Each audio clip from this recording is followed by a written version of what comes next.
Glória a Deus. Como é bom a gente poder ver as mãos do Senhor, as impressões digitais do Senhor em todas as coisas. Como é bom a gente poder enxergar o avanço e não só enxergar, né? Porque a gente poderia só enxergar de um jeito que estivesse sendo feito por outros, mas nós estamos envolvidos nisso.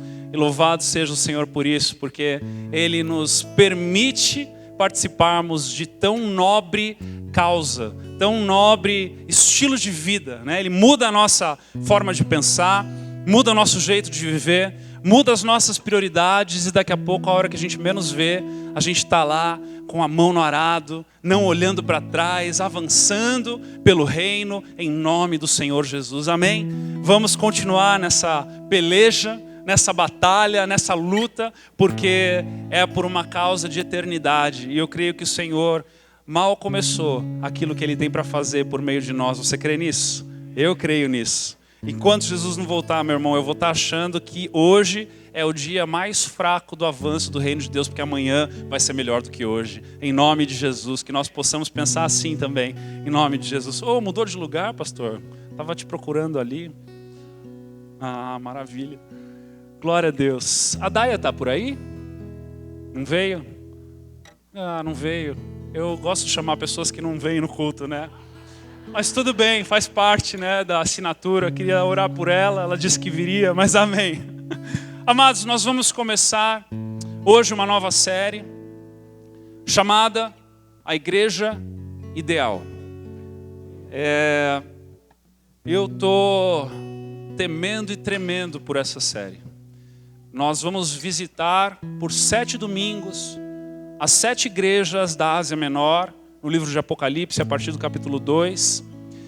E por que eu estou tremendo e tremendo por essas 7 mensagens?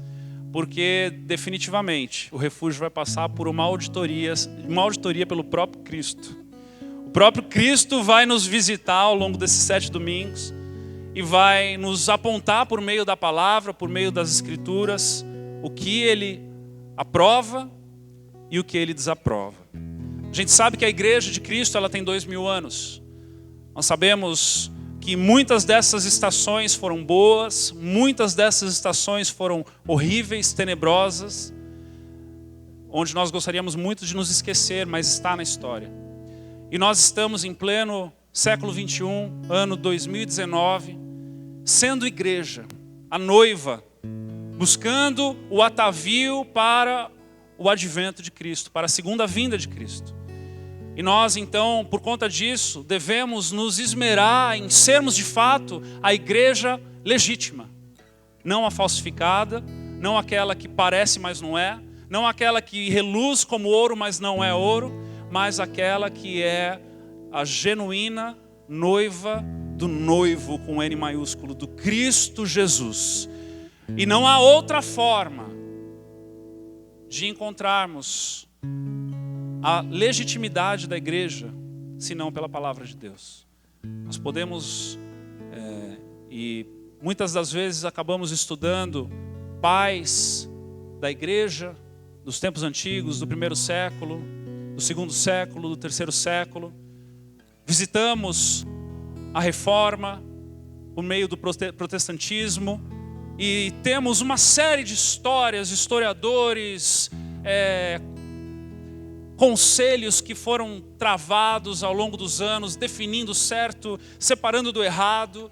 Tudo isso tem seu valor, tudo isso tem seu peso, e é por conta destas coisas que chegamos até aqui hoje. Mas nós não podemos nos esquecer de que o firme fundamento pelo qual a igreja subsiste está na palavra de Deus. É a revelação de Cristo. Tu és Cristo, o Filho do Deus vivo. E sobre essa rocha, sobre este firme fundamento, a igreja de Jesus permanece. E é neste fundamento que nós vamos trabalhar. Aqui seremos expostos, como sempre. A palavra de Deus, ela nos expõe. Ela expõe a nossa nudez espiritual. Ela expõe as nossas fraquezas. Ela expõe as nossas falhas. Ela expõe aquilo que fazemos de pior, mas ela também enaltece aquilo que o Senhor já trabalha em nós de melhor. E eu creio que nestes 7 domingos, nós estaremos sendo confrontados e confortados. Ora, aceitando coisas das quais Cristo aponta e que nós já estamos fazendo, e provavelmente coisas das quais nós não fazemos e deveremos fazer.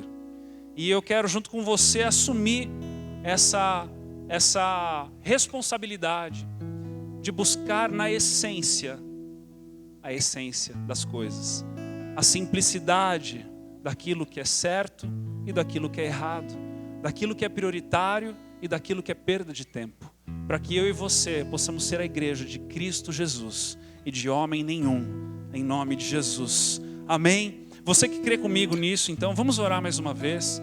Feche seus olhos.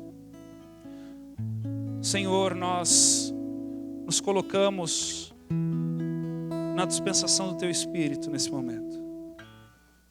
Nós queremos nos debruçar nas Escrituras, queremos nos inclinar para ouvirmos o que o Espírito diz à sua igreja. Queremos verdadeiramente, Senhor, sermos transformados, impactados.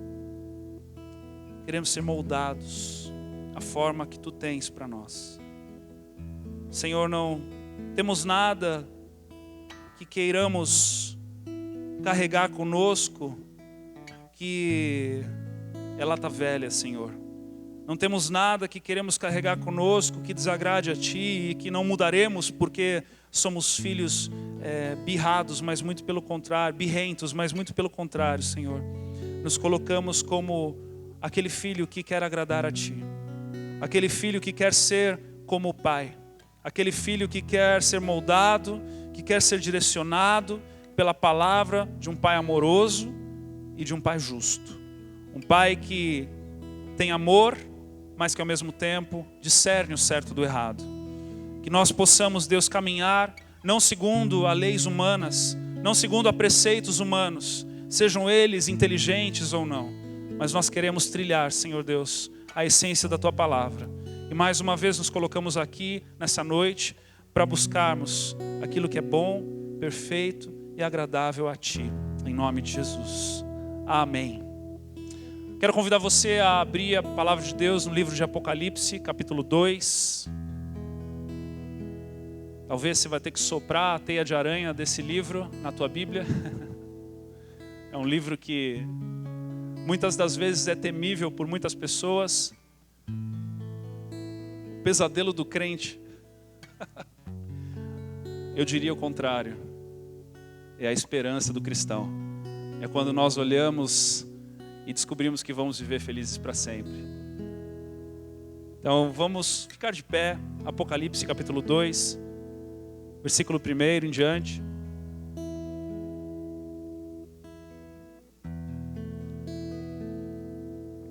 Glória a Deus. Ao anjo da igreja em Éfeso escreve, :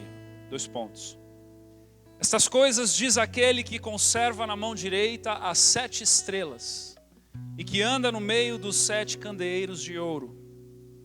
Conheço as tuas obras, tanto o teu labor como a tua perseverança, e que não podes suportar homens maus, e que puseste à prova os que a si mesmos se declaram apóstolos e não são, e os que achaste mentirosos, e tens perseverança, e suportastes provas por causa do meu nome, e não te deixaste esmorecer. Tenho, porém, contra ti, que abandonaste o teu primeiro amor. Lembra-te, pois, de onde caíste, arrepende-te, e volta à prática das primeiras obras. E se não, venho contra ti, e moverei do seu lugar o teu candeeiro, caso não te arrependas. Tens contudo a teu favor que odeias as obras dos nicolaítas, as quais eu também odeio. Quem tem ouvidos, ouça o que o Espírito diz às igrejas. Ao vencedor, dar-lhe-ei que se alimente da árvore da vida, que se encontra no paraíso de Deus. Amém. Podem se sentar. Muito do que a palavra no livro de Apocalipse aponta para nós é por meio de símbolos. Logo aqui no início nós encontramos 3 símbolos. O primeiro é o anjo, o segundo são as estrelas e o terceiro são os candeeiros de ouro. No versículo 20 do primeiro capítulo de Apocalipse está escrito assim: quanto ao ministério das 7 estrelas que viste na minha mão direita e aos 7 candeeiros de ouro, vírgula, as 7 estrelas são os anjos das 7 igrejas. E os 7 candeeiros são as 7 igrejas.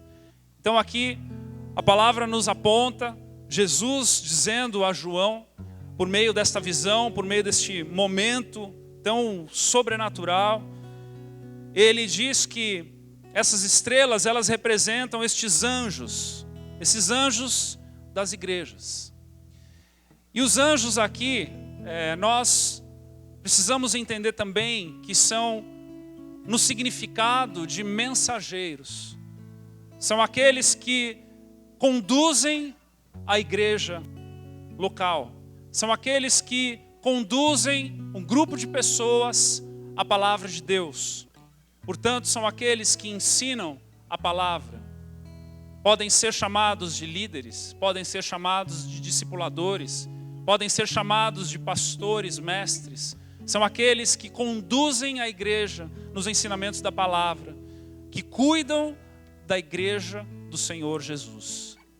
Então, nesse primeiro versículo nós vemos algo muito incrível, que revela a soberania do Cristo, que revela a soberania de Deus sobre todas as coisas. Assim como no versículo anterior, no capítulo 1, no versículo 18, vamos desde o 17 do capítulo 1 de Apocalipse, diz assim: quando o vi, caí a seus pés como morto. Quando João então tem um encontro com Cristo. Porém ele pôs sobre mim a mão direita, dizendo: não temas, eu sou o primeiro e o último. E aquele que vive, estive morto, mas eis que estou vivo pelos séculos dos séculos, e tenho as chaves da morte e do inferno. Aqui eu quero fazer uma retífica, abrir um parênteses para esclarecer algumas coisas. Muitas vezes eu e você que viemos de um berço neopentecostal e ouvimos por muitas e muitas vezes, e por conta de ouvirmos muitas vezes, acabamos repetindo aquilo que ouvimos sem muitas vezes entendermos com profundidade. Eu me lembro que muitas vezes na minha igreja eu ouvi de que Jesus, quando vai ao inferno, ele toma essas chaves do Satanás e ele toma para si as chaves, mas a Bíblia não diz isso. A Bíblia diz que Jesus tem as chaves da morte e do inferno. Ou seja, ele nunca perdeu o controle dessas coisas. Ele nunca perdeu o domínio sobre a morte e nunca perdeu o domínio sobre o inferno. Ele continua sendo soberano desde o alfa, desde o início de todas as coisas. Amém, amados? Fecha parênteses aqui, só para a gente consertar algumas coisas que acabamos ouvindo de forma errada. Ao anjo da igreja em Éfeso escreve: aqui, das 7 igrejas, nós temos a primeira, a igreja de Éfeso. Podemos entender como João, que estava mais ou menos no ano de 95, da ilha de Patmos, escrevendo Apocalipse, ele já havia ouvido falar e já havia estado em muitas dessas igrejas. E ele então começa por Éfeso, ele começa pela maior de todas. Ele começa por uma cidade de muita relevância. Mas nós precisamos entender que quando vamos para Apocalipse, nós não estamos ouvindo uma carta de um discípulo. Nós estamos ouvindo o próprio Cristo dizendo o que escrever. Então, quando nós estamos falando a respeito dessas igrejas, amados, nós estamos falando de modelos de igreja. Nós não estamos somente presos na Ásia Menor no ano de 95 depois de Cristo. Nós estamos profeticamente falando a respeito da noiva de Cristo, de toda a igreja de Jesus. Todas aquelas que vieram antes de nós, todas aquelas que existem hoje e todas as que virão até que Cristo volte para nos resgatar. Amém? Então nós estamos aqui falando de uma das 7, mas estamos falando de um dos perfis de igreja. E ele escreve: estas coisas diz aquele que conserva na mão direita as 7 estrelas, que são o quê? Os 7 anjos, que são os líderes de todas essas 7 igrejas, ou seja, todos aqueles que se inclinaram para o episcopado, todos aqueles que se inclinaram para o pastoreio, todos aqueles que se tornaram discipuladores e líderes da igreja de Cristo Jesus. Jesus está dizendo que Ele nos tem na sua mão direita. E Ele está dizendo, não somente isso, mas que Ele passeia com estes líderes em suas mãos pela igreja. Ele passeia pela igreja, porque a igreja é dele. E os seus líderes estão em suas mãos. Eu e você, pastores e líderes, estamos nas mãos de Cristo. Tanto na forma positiva de que estamos aos seus cuidados, mas também na forma de que estamos nas mãos dele. E de que Ele está observando aquilo que nós estamos fazendo e conduzindo, como nós estamos conduzindo a igreja de Cristo. É uma responsabilidade. Talvez você se pergunte assim: se essa carta é para líderes, por que é que o pastor vai pregar para a igreja? De novo, porque isso aqui é um modelo. Sejamos nós expostos ou não, precisamos entender e saber qual é o perfil da igreja de Cristo Jesus. Amém? Então aqui nós estamos vendo um Cristo que tem o domínio dos seus líderes, e podemos ver um Cristo que não somente o Cristo encarnado, né? Porque obviamente não é o Cristo encarnado que está aqui, mas é por meio de uma simbologia também. Por que não entendermos que este Cristo não é o verbo, e este verbo sendo a sua própria palavra? Eu gostei de pensar nisso. Porque eu gostei de pensar que a palavra tem os seus ministros nas suas mãos, e não que os ministros têm a sua palavra nas mãos. Nós estamos na total dependência das Escrituras. Não são as Escrituras que devem ser manipuladas pelos seus preletores, pelos seus oradores, por aqueles que falam e ensinam a palavra de Deus, mas eu, pastor, você líder, você ministro, você discipulador, você líder de em casa que tem inclinação pastoral, deve entender que quem o tem nas mãos é a palavra de Deus. Então que eu e você possamos ter esse temor e tremor de que todas as vezes que nos inclinamos para a palavra de Deus, e aqui agora eu estendo para a igreja toda, todas as vezes que eu e você nos inclinamos para a palavra de Deus, é ela que manda no nosso coração. É ela que aponta a direção da nossa vida. Não somos nós tentando achar a melhor desculpa na palavra de Deus para vivermos da nossa forma, mas é a palavra de Deus nos moldando constantemente para como eu e você devemos viver a nossa vida. Tem alguém aí? Aleluia. É dessa forma que Jesus se apresenta. Quando ele diz: aquele que conserva na mão direita, esta palavra conserva é justamente, o significado dela é tem poder, é o chefe. Ele é o chefe daqueles a quem ele tem na mão direita. Ele é o chefe, ele é o dono, ele é o que dita as regras, ele é o que estabelece, ele é o que põe e ele é o que tira. Versículo 2: conheço as tuas obras. Glória a Deus por isso. Ele vê quando fazemos no público, mas Ele vê também quando fazemos no escondido. Ele vê quando fazemos em meio aos holofotes, como num domingo à noite, mas Ele vê quando estamos sozinhos no nosso quarto, ou trancados em um escritório, preparando uma mensagem, ou refletindo e pensando a respeito das coisas do reino de Deus. Ele conhece as nossas obras, Ele conhece aquela vez, Ele sabe todas as vezes que você deixou de viver para você, para viver por um irmão, para ajudar um próximo, para estar inclinado em servir alguém. Ele conhece as nossas obras. Nada foge dos teus olhos. tanto o teu labor, teu trabalho, como a tua perseverança no trabalho. Tanto quanto você se inclina em fazer aquilo que é agradável ao Senhor, quanto todas as vezes que você persevera, continua, se aplica na continuação daquilo que você começou. E que não podes suportar homens maus. Como assim?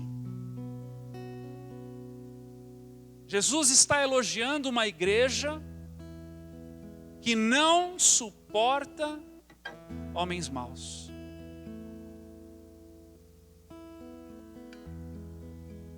Será que devemos tolerar homens maus? Será que devemos fazer vista grossa para as coisas erradas no nosso meio?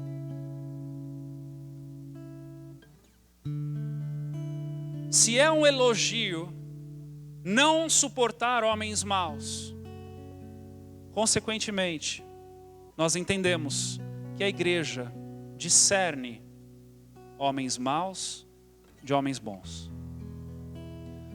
A igreja, ela tem o seu papel, de acordo com o próprio Cristo, a discernir o homem mau do homem bom. E ao homem mau não deve suportar. Poxa, pastor, será que dá para harmonizar um pouquinho mais com a Bíblia? Sim, vou fazer isso agora contigo. Mateus capítulo 18, do versículo 15 ao 17, diz assim: se teu irmão pecar contra ti, palavras de Cristo, ensinamentos de Cristo, vai arguí-lo entre ti e ele só. Vai lá discutir com ele, vai lá resolver com ele, entre você e ele somente. Não saia fazendo fofocas, não saia maledizendo o teu irmão, não saia fazendo intrigas, tente resolver o problema. Se porém, versículo 16, não te ouvir, toma ainda contigo uma ou duas pessoas, para que pelo depoimento de 2 ou 3 testemunhas toda a palavra se estabeleça. Ou seja, se não houve um acordo, se não houve uma resolução nessa discussão, então pegue 1 ou 2 irmãos aí em comum e tragam para a conversa, tragam para a situação. Vão conversar de novo, vão tentar acertar de novo as coisas. E se ele não o atender, dize-o à igreja. Aí aqui não é a fofoca, mas é você chegar a um líder espiritual, a um pastor, a um discipulador e dizer: olha, eu estou com um problema com fulano de tal, tentei falar com ele sozinho, não consegui. Levei mais um irmão lá do nosso em casa, sentei com ele, não resolveu. Agora eu estou aqui para expor essa situação e dizer que a gente precisa resolver isso. E a palavra diz que se ainda nessa terceira situação, esse líder que vai então chamar de novo esse irmão pela terceira vez no mesmo assunto, amados, é a palavra de Deus que está nos ensinando, amém? A palavra de Deus diz: e se recusar ouvir também a igreja, considera-o como gentil e publicano. O que isso quer dizer? O que é considerar uma pessoa como gentil e publicano? É considerá-lo não mais membro do corpo de Cristo.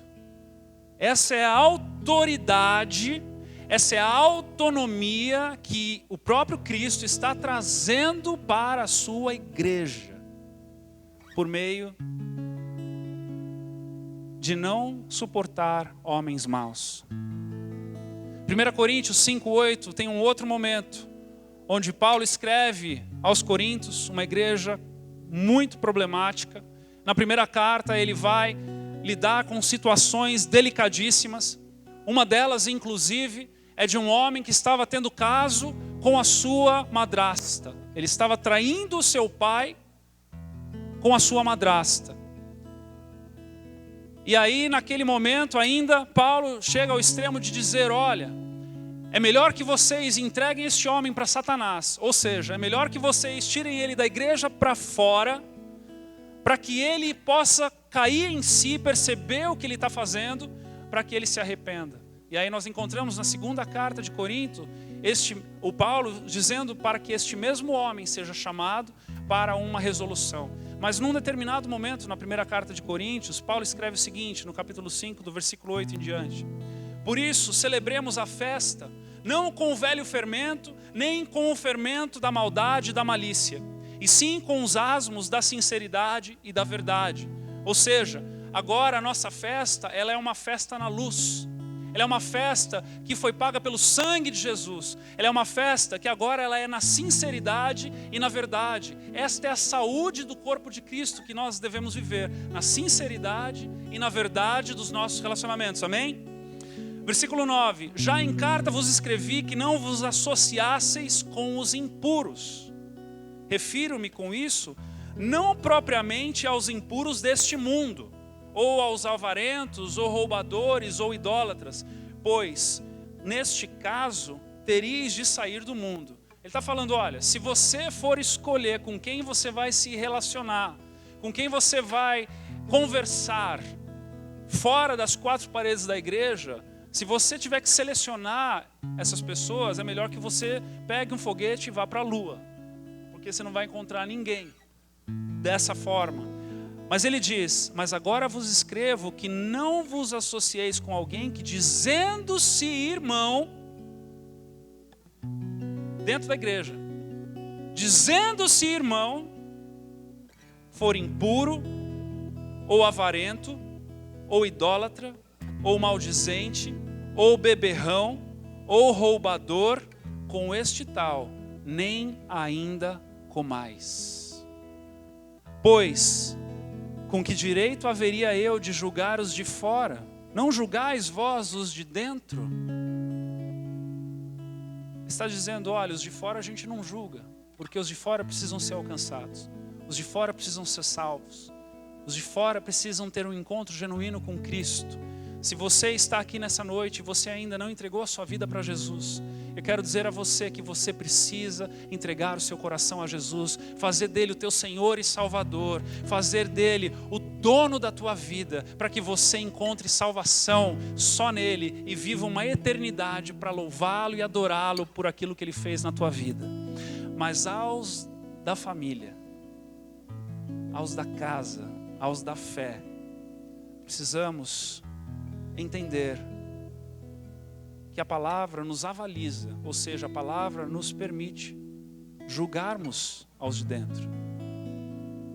Os de fora, porém, Deus os julgará.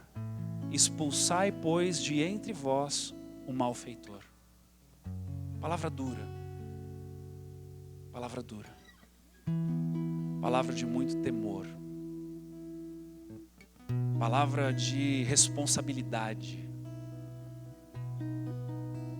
O que Jesus está elogiando na igreja de Éfeso, de uma igreja que não pode suportar homens maus, era uma igreja que sabia discernir homens maus de bons e fazer com que o ambiente eclesiástico, o ambiente de igreja fosse um ambiente seguro e saudável. Ô pastor, mas está cheio de gente na igreja que está fazendo coisas erradas, que estão vivendo de forma errada, e agora? Não é disso que nós estamos falando. Nós não estamos falando daqueles que estão errando, mas estão tentando acertar e mudar de vida. Nós estamos falando de alguém que tem na sua essência malignidade, lobo em pele de cordeiro. Nós estamos falando de pessoas que não aceitam o pastoreio, que não aceitam discipulado, não aceitam se dobrar em uma vara ou um cajado pastoral. Uma pessoa rebelde, uma pessoa que está causando discórdia entre os irmãos e que constantemente conduz um caminhar dessa forma. Jesus está elogiando essa igreja que não suporta homens maus. Que possamos acolher essa mensagem com temor e tremor e vivermos na luz. Vivermos nos caminhos de Deus, nos caminhos do aprendizado, nos caminhos de nos dobrarmos para as boas novas, nos caminhos de conhecermos aquilo que diz respeito ao novo homem e tudo aquilo que diz respeito ao velho homem, que fique para trás, que seja esquecido, que seja banido do meio de nós, para que eu e você, a cada dia, cada vez mais, estejamos com a noiva ataviada, na espera das bodas, em nome de Jesus. Amém? E que puseste à prova que não podeis suportar homens maus, versículo 2 ainda, e que puseste à prova os que a si mesmo se declaram apóstolos, e não são. Os que a si mesmo se declaram. Eu quero compartilhar com você a diferença entre os que a si mesmo se declaram e o obreiro aprovado. Eu e você vivemos em uma cultura, em uma geração, em uma estação da igreja, onde nunca houveram igrejas grandes na quantidade de pessoas dentro de um prédio, de uma denominação, de um mesmo ambiente, de uma mesma cidade, como hoje. Nós encontramos igrejas de 20 mil pessoas, 40 mil pessoas, 80 mil pessoas. Encontramos mega igrejas. Quando você vai ler a respeito disso, inclusive, uma igreja grande, ela é considerada igreja grande hoje a partir de 5 mil membros. Agora, como é que 5 mil membros serão pastoreados por um pastor só? É impossível. Então, quando há um crescimento exponencial muito grande, nasce o quê? A demanda do quê? De novos líderes, novos pastores. Então é muito comum nós encontrarmos igrejas que fizeram do púlpito um lugar de estímulo para que todo aquele que pisa na igreja almeje a liderança, almeje um pastoreio, almeje ter uma célula, almeje ter um grupo de pessoas. E aí o que acontece?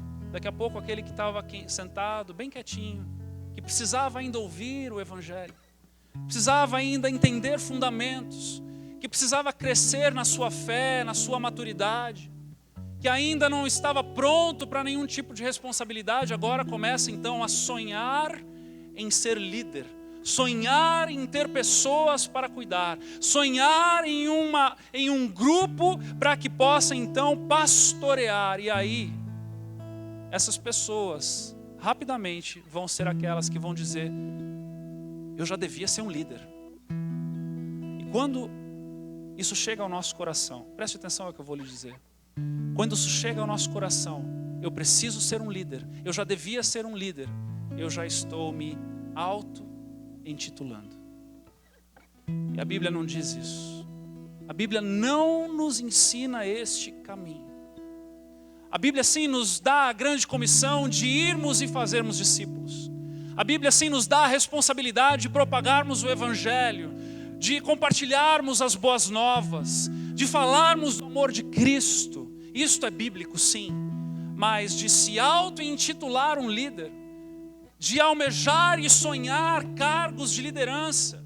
E quanto mais as igrejas crescem, mais bonitas elas vão ficando, mais ostensivas elas vão se tornando, e mais vai brilhando aos olhos daqueles que amam o ouro e a prata, porque eles almejam uma vida ministerial, e muitas das vezes não é a vida ministerial que eles estão almejando, é uma vida no glamour de uma fama de estar nos holofotes. 2 Timóteo capítulo 2, versículo 15 diz assim: procura apresentar-te a Deus aprovado, como obreiro que não tem de que se envergonhar. Amados, há uma responsabilidade muito maior do que um estímulo. Há um assumir de uma postura, uma compostura, uma responsabilidade muito maior do que um estímulo. Apresentem-se todos aprovados como obreiros. Não é, procura apresentar-se a Deus aprovado como obreiro que não tem do que se envergonhar. Veja só Tiago capítulo 3, versículo 1, preste atenção nisso. Meus irmãos, Tiago escreve, não vos torneis muitos de vós mestres. Não vos torneis muitos de vós mestres, sabendo que havemos de receber maior juízo.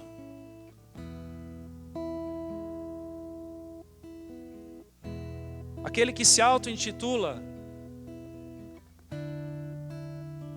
não está sendo aprovado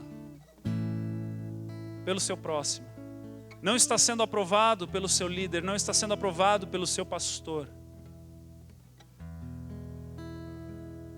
A igreja, ela é um corpo, ela é um organismo. A igreja, ela é composta de apóstolos, profetas, evangelistas, pastores e mestres. E estes devem avalizar, provar, testar, treinar, capacitar aqueles que almejam o episcopado, para que verdadeiramente, quando houver uma imposição de mão, aquele esteja pronto para receber a devida responsabilidade de conduzir a noiva do noivo.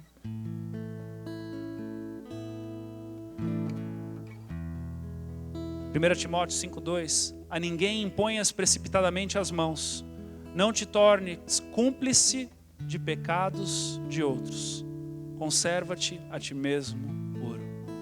Olha o que Paulo estava dizendo a Timóteo. Sim, os campos já estão brancos. Sim, as pessoas precisam de Cristo. Sim, elas precisam ser alcançadas nas multidões. Eu concordo com tudo isso.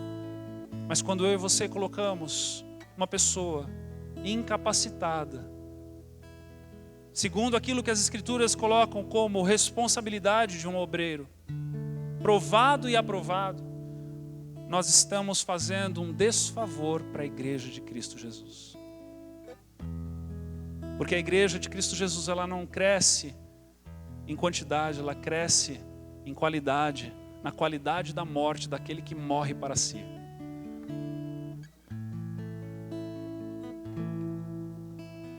A si mesmos se declaram apóstolos e não são, e os achastes mentirosos. E tens perseverança, e suportaste provas por causa do meu nome. Suportaste provas por causa do meu nome.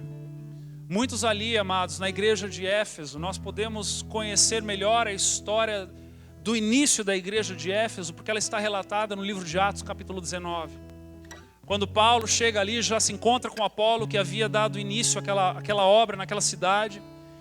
Eles se achegam naquela cidade, uma cidade conhecida como o lugar onde havia o templo da deusa Diana. Muitos ourives trabalhavam ali, muitos homens que eram artesãos de pedras preciosas, de ouro, de prata, de cobre, estavam trabalhando ali. E o evangelho, ele tirou muita gente da sua profissão. O evangelho, ele tirou muita gente daquilo que eles faziam, porque, veja bem, se era uma cidade que até conhecida, cidade portuária, que era conhecida até pelo turismo de ir no templo da deusa Diana.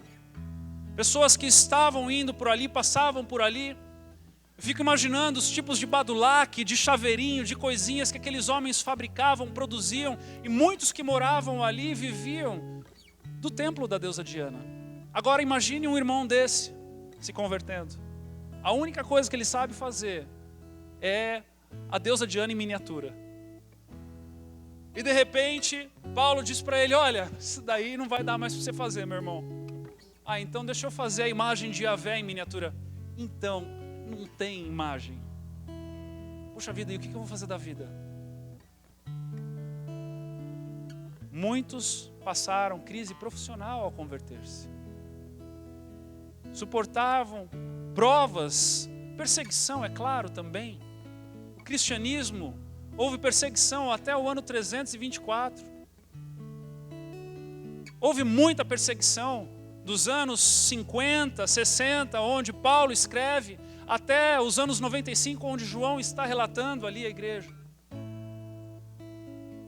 E eles suportaram, ou seja, eles venceram, eles avançaram, eles eram destemidos, eles compreenderam que aquilo que eles haviam recebido era muito maior do que qualquer coisa que eles poderiam perder no meio da jornada. Eu acho que isso está faltando um pouquinho nos dias de hoje, né?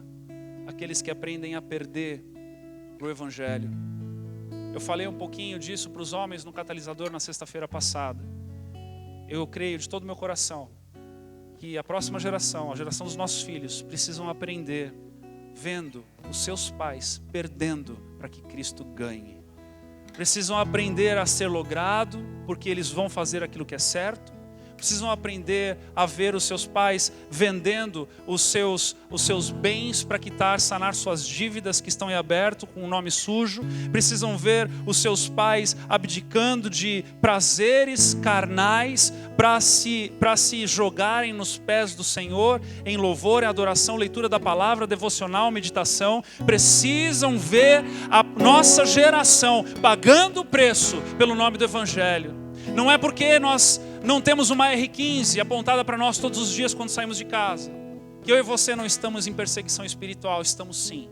Quando nos deleitamos nos prazeres desse mundo e deixamos Cristo de lado, nós estamos sendo perseguidos e estamos dizendo não para Cristo. Que nós possamos acordar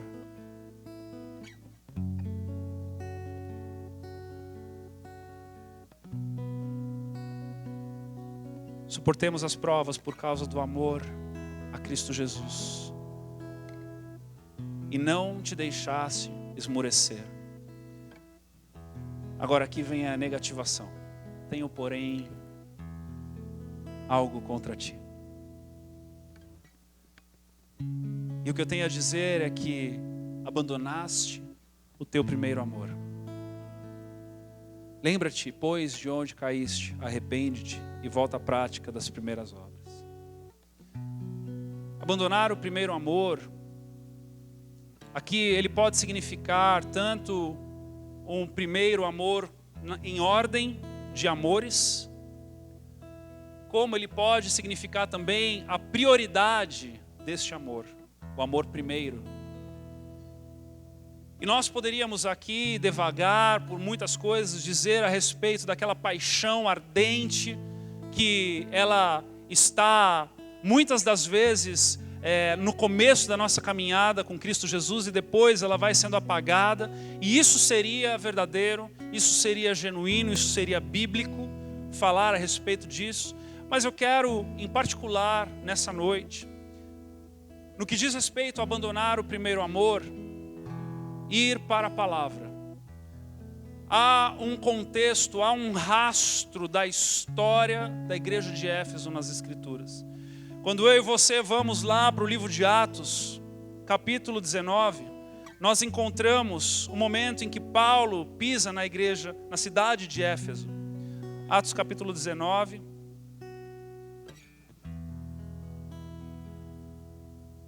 E nós vemos como realmente Paulo, quando chega à igreja de Éfeso, grandes coisas incríveis acontecem. Eu vou ler brevemente aqui do versículo 1 em diante, do capítulo 19 de Atos, onde diz assim: aconteceu que estando Apolo em Corinto, Paulo, tendo passado pelas regiões mais altas, chegou a Éfeso. E achegando ali alguns discípulos, perguntou-lhes: recebestes porventura o Espírito Santo quando crestes? Ao que lhe responderam: pelo contrário, nem mesmo ouvimos que existe o Espírito Santo. Então Paulo perguntou: em que pois fostes batizados? Responderam: no batismo de João, ou seja, no batismo do arrependimento. Disse-lhe Paulo: João realizou o batismo de arrependimento, dizendo ao povo que cresce naquele que vinha depois dele, a saber, em Jesus. Eles, tendo ouvido isso, foram batizados em nome do Senhor Jesus.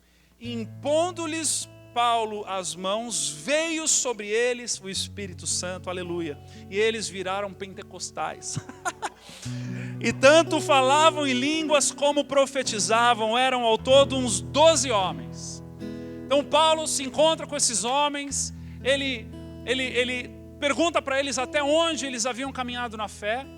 E dali em diante, então Paulo continua a obra dizendo: olha, muito bonito vocês terem realmente se arrependido, é a porta de entrada, é o arrependimento por meio da fé. Vocês chegaram até um certo nível de revelação, mas eu vim aqui para trazer mais revelação para vocês. E aí Paulo então vem e derrama sobre eles o Espírito Santo. E aí, amados, a história começa de um jeito incrível a partir do versículo 8 do capítulo 19, onde diz assim: durante 3 meses Paulo frequentou a sinagoga, onde falava ousadamente, dissertando e persuadindo ou convencendo com respeito ao reino de Deus. E as coisas começaram a acontecer. Mas visto, no versículo 9, que alguns deles se mostravam empedernidos e descrentes, duvidando, falando mal do caminho diante da multidão, Paulo, então, muda a estratégia dele, e ele aparta-se deles, separa os discípulos e passa então a discorrer diariamente na escola de Tirano. Ele leva aqueles discípulos para uma escola, e ele começa então a ensinar a palavra de Deus. Ele começa a gerar fundamento. O fogo desce, grandes coisas acontecem e a palavra então ela é ensinada. Eu amo a palavra de Deus, amados, porque aqui nós vemos o equilíbrio de todas as coisas. É o fogo do Espírito Santo, mas é o conhecimento da palavra de Deus. E essas duas coisas, quando elas colidem, quando elas se unem, não há trevas, não há inferno, não há portões do inferno, não há nada que prevaleça contra o poder de Deus, pelo poder de Deus e pelas Escrituras. E aqui então nós vemos o tempo de duração no versículo 10, continuando. Durou isso por espaço de 2 anos, dando ensejo a que todos os habitantes da Ásia, agora aqui da Ásia, começou em Éfeso, mas agora todos os habitantes da Ásia, ou seja, as outras 6 igrejas lá do Apocalipse, nascem aqui. Nascem pela porta de entrada de Éfeso. Olha que coisa linda. Éfeso é a primeira, é a primícia, é o irmão mais velho dessas igrejas. E aí, então, vão para a Ásia, ouvissem a palavra do Senhor, tanto judeus como gregos.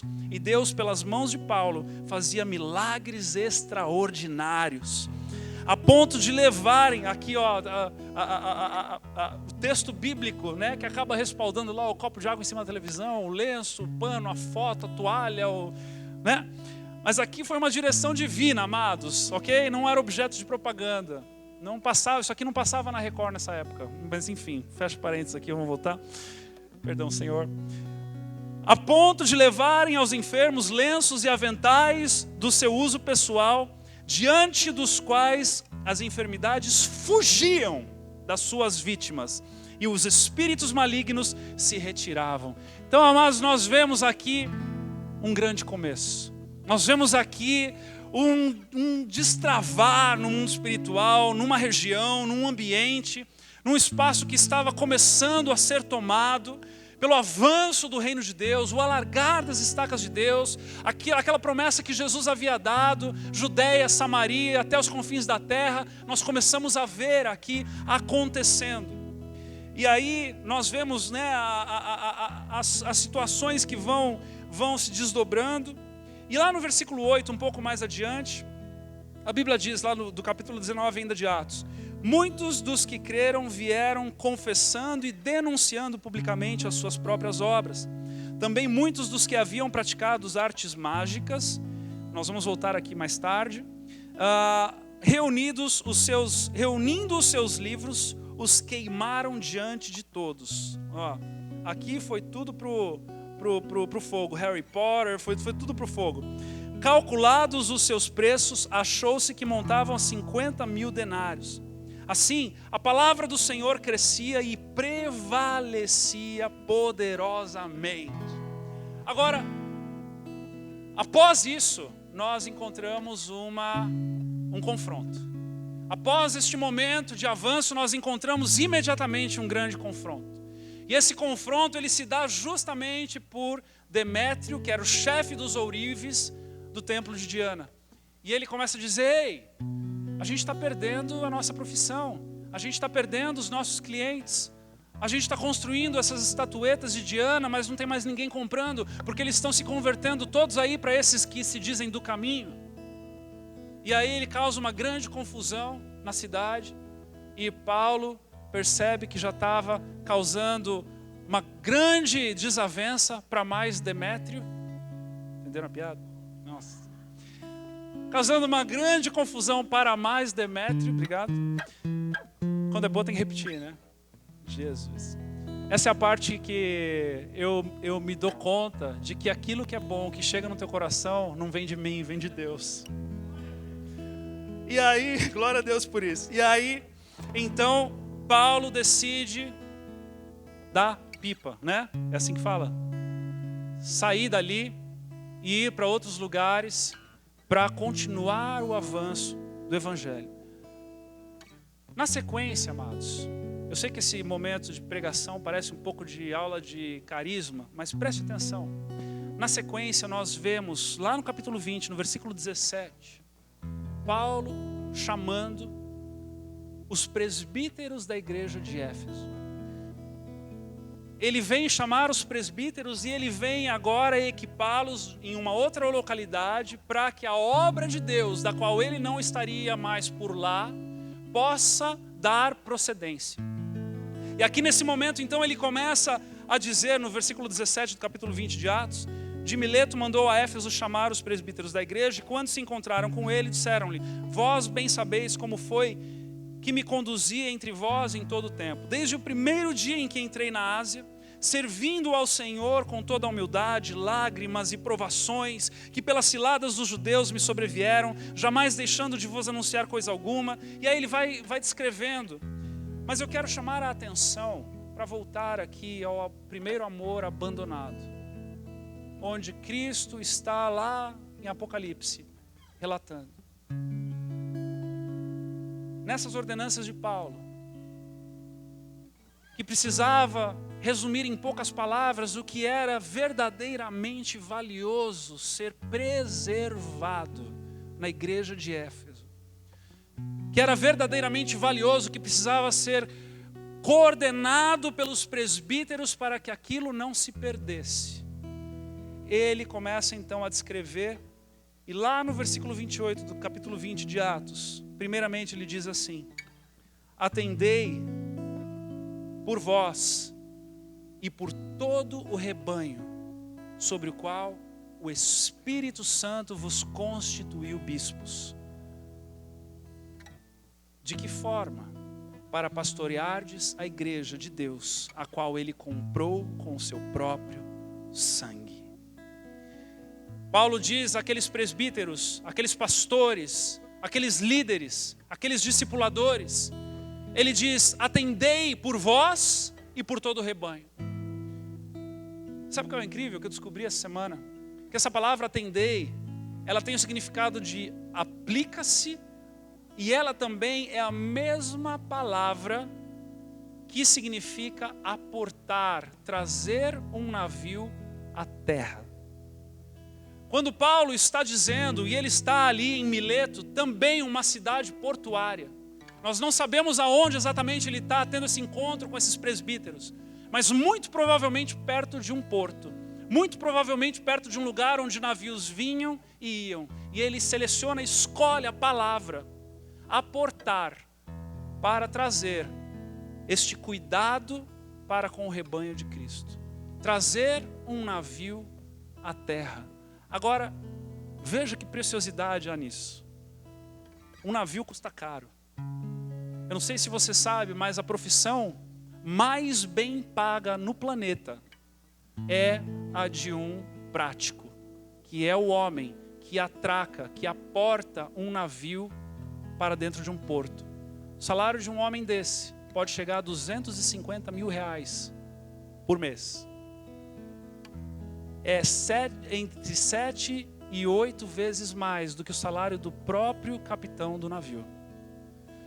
Porque, amados, quando o navio está chegando, eu quero que você imagine aqui comigo isso. Quando o navio está chegando em terra firme, as chances dele bater o casco dele no lugar errado é muito grande. As chances daquele navio ser arranhado, ser danificado, e tudo aquilo que há naquele navio ir literalmente por água abaixo, é muito grande. Então é necessário que um prático, que um homem capacitado, que conhece as profundezas, tem alguém aqui? Que conhece as profundezas do mar, que conhece as profundezas da palavra de Deus, que ao ver um navio em direção à terra firme, ou seja, ao encontrar uma ovelha em direção aos caminhos de Cristo, olhe então para aquele navio, olhe então para aquela pessoa e venha de forma cautelosa, cuidadosa, precisa, trazendo aquela vida para Cristo Jesus, trazendo aquele navio para terras firmes. E Paulo diz assim, olha, é esse o padrão de pastoreio, Éfeso. É esse o padrão de pastoreio que eu estive lá com vocês fazendo. Ele diz em um determinado momento,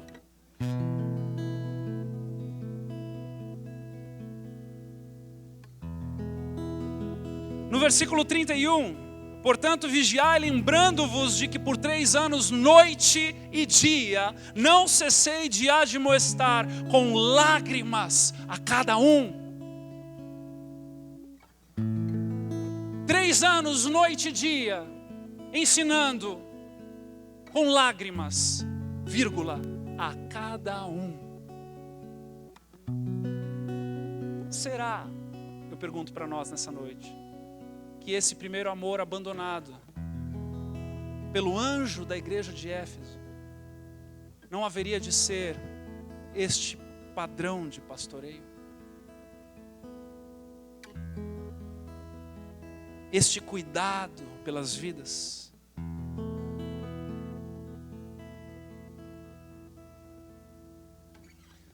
Agora, preste atenção que nesse mesmo versículo que eu li,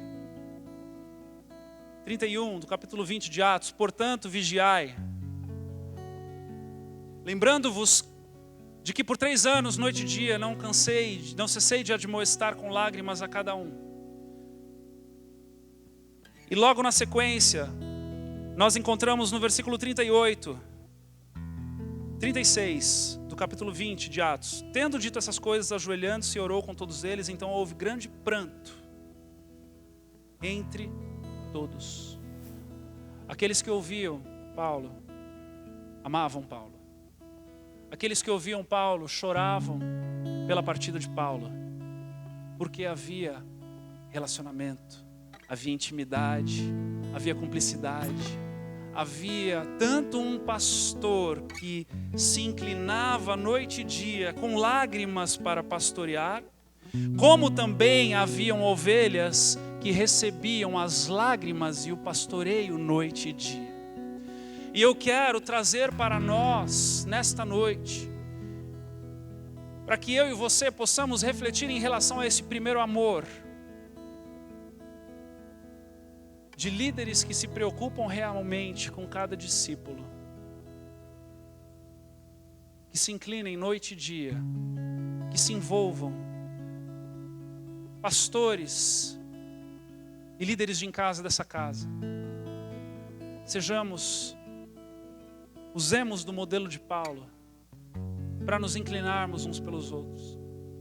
Mas eu digo também a você, igreja, que você aceite esse pastoreio, que você não seja duro de coração, que você não seja uma pessoa impenetrável, que você não seja uma pessoa que simplesmente vem para o culto de domingo e vai embora e diz, ninguém entra na minha vida, daqui para frente ninguém passa. Mas que pelo contrário, nós possamos voltar a este primeiro amor de igreja, de pastoreio, que Paulo está nos ensinando. Em nome de Jesus, em nome de Jesus. Você que vem à igreja, mas não participa de um grupo pequeno, eu quero pedir, eu quero clamar a você nessa noite, encarecidamente. Nos ligue durante a semana, ligue para a secretaria. César, é possível colocar no telão o telefone da igreja? Eu te falo aqui, ó, me dá o ok a hora que você puder anotar.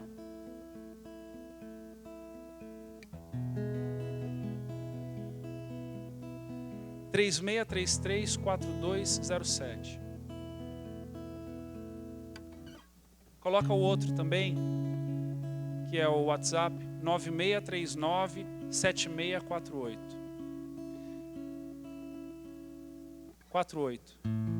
9639-7648. Quem tem um Prover está no aplicativo, mas quem não tem, agora se você quiser pegar o telefone, tirar uma foto dos números no telão, eu posso pedir, você que não vai em nenhum em casa, me liga durante a semana na parte da tarde.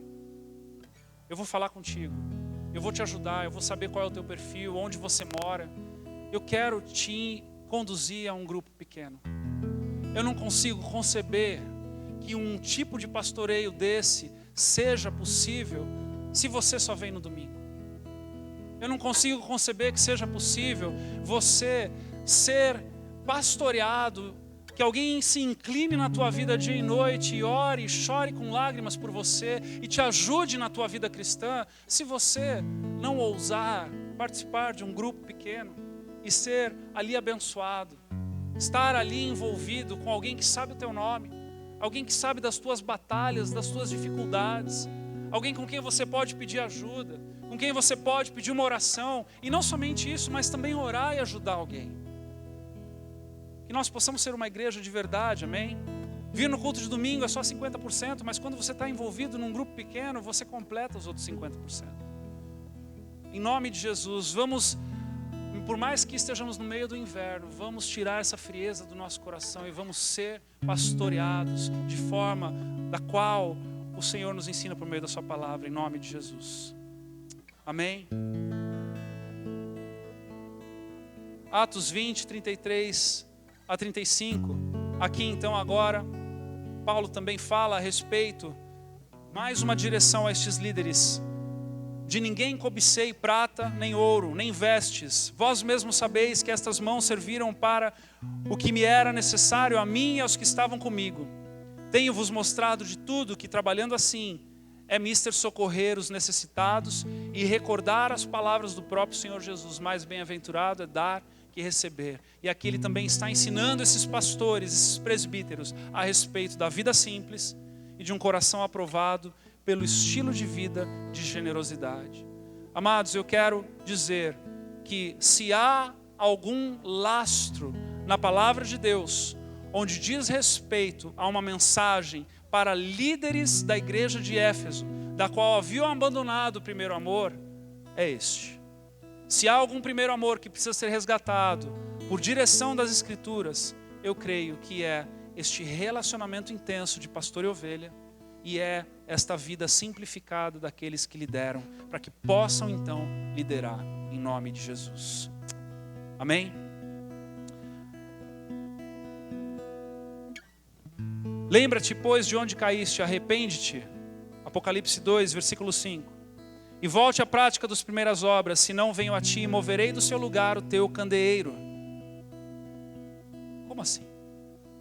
Aquele que passeia com os anjos nas mãos, entre os candeeiros, não somente move os líderes, como também move as igrejas. Ou seja, para os líderes, para os discipuladores, para aqueles que estão inclinados em servir ao Senhor, se há algo da parte do Senhor contra eles, o Senhor é capaz de mover a sua igreja da sua autoridade, do seu cajado e da sua vara. Eu e você nessa noite aqui nesta casa, que temos esse chamado, possamos temer e tremer por esta mensagem.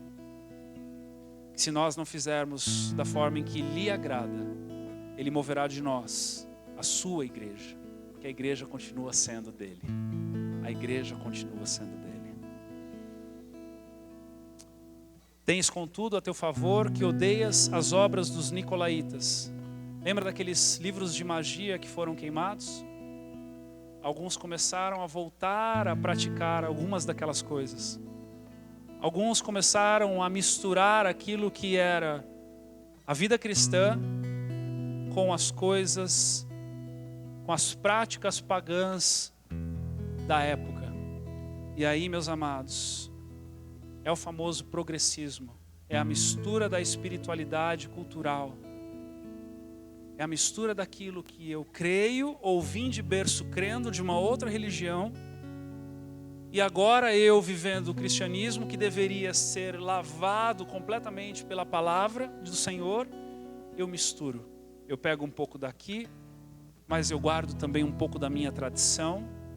Eu pego um pouco daquilo que eu aprendi lá na igreja, mas eu também agora vou colocar o lencinho, a fitinha vermelha da sorte no meu carro.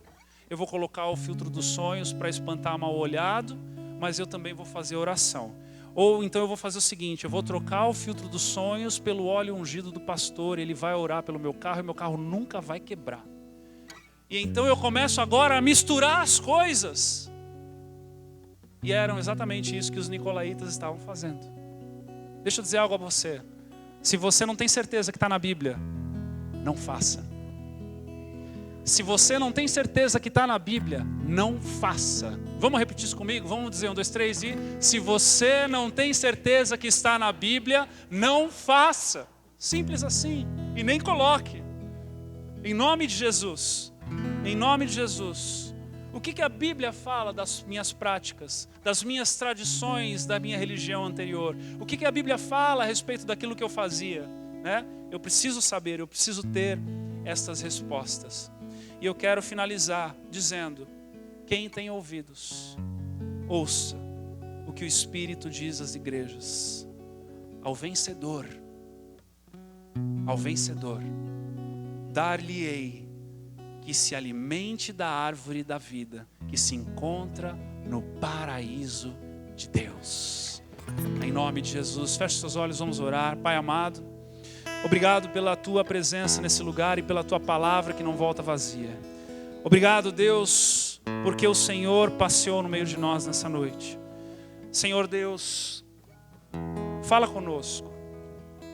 Continue a trabalhar em cada uma dessas sementes, que a Tua palavra fez questão de derramar em nosso coração. Que o Teu Espírito tenha total liberdade de nos lembrar de práticas, de situações, de coisas, de postura, das quais foram denunciadas aqui nessa noite. Tanto aquelas que agradam a Ti, quanto aquelas que desagradam a Ti. E nós, Senhor, Te damos todo o louvor, toda a honra e toda a glória por aquilo que Tu tens feito e tem trabalhado nas nossas vidas. Continuamos a dizer, Senhor, o refúgio é Tua igreja. Tu és o bom pastor que tira o pecado do mundo. Tu és o dono das nossas vidas. E nós, Senhor, somos os Teus filhinhos. Cuida de nós, Senhor. Cuida, Senhor Deus. Cuida deste púlpito. Cuida daquilo que é pregado neste lugar. Cuida dos corações que estejam atentos ao ouvir sempre da Tua palavra. Senhor, em nome de Jesus, que nós possamos ser encontrados aprovados por Ti, ainda que seja loucura para esse mundo, ainda que a maré esteja remando para o outro lado, ainda que aos planos dos homens seja mais fácil entrar em sistemas de multidões, ainda que, Senhor Deus, estejam dizendo, faça isso, faça aquilo, que será melhor. Nós queremos ficar na Tua palavra. Nós queremos permanecer no firme fundamento da nossa vida, daquilo que o Senhor é. E Tu és tudo para nós. Portanto, Tu és, Senhor Deus, a essência das nossas vidas. Senhor, que possamos permanecer na Tua palavra e a Tua palavra no nosso coração e meditarmos nela dia e noite. E ao meditarmos, a nossa vida vai sendo transformada, vai sendo moldada, vai sendo, Senhor Deus, amplificada, Senhor Deus, para os Teus planos e reduzida, Senhor Deus, para os nossos planos. Nós Te pedimos e Te agradecemos. Senhor, pedimos também pelo próximo domingo já, que o Senhor venha continuar essa boa obra que Tu começaste no meio de nós, neste domingo. Em nome de Jesus. Amém e amém.